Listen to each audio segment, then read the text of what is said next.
And you made sure that your kids were well protected all summer long when it came to the sun, but will they be protected from sun exposure now that they're headed back to school? Most Americans actually get 25% of their overall sun exposure by the time they turn 18. And you get most of the damaging UV rays that lead to skin damage and even skin cancer through incidental sun exposure. Things like walking to and from school, recess, even walking between classes. So joining me now with some sun safety tips is cosmetic surgeon Dr. Adam Scheiner. Thank you for being with us today. Thanks for having me back again. Hey, we're talking about this because it's an important issue, and there's a viral video featuring this ultraviolet camera showing hidden sun damage on the skin. We want to take a look at it. It's really making people think twice about how much protection you need even as a kid. Can you comment on that? Yeah, well, it's amazing because as we talked about last time, incidental exposure really matters, and we don't realize we're getting ultraviolet exposure all the time. And it's, just like we're protecting ourselves, it's really important to protect our kids too. How can we ensure that they're protected? I guess it's an everyday thing. You can't ever let your guard down. Yeah, I mean, the most important thing is really to make things a habit, right?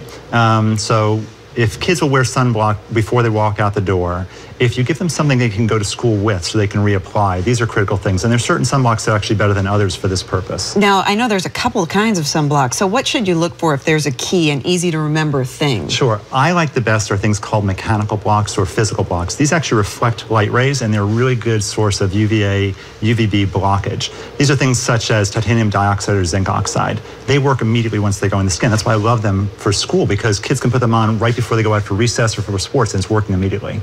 I mean, the other one is the active or chemical blocks. These take about 20 minutes to work. They have to absorb, they actually absorb ultraviolet radiation. That's how they work.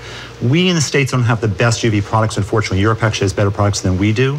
Hopefully soon, if there's some changes in the Congress with this Sun Protection Act, we might get these products that we can use as well. I know another way you have keeping it easy for people is the ABCs of sun protection. Correct. And what I often talk about is avoid. We want to, so if the kids are outside, they want to maybe play in the shade as opposed to the sun. If they're running, they want to possibly run in a shady place. B, block, use sunblock like we're talking about to help protect our skin. And C, covering up. If, just as our skin gets affected, wearing sunglasses is important too, because we get ultraviolet exposure to our eyes too.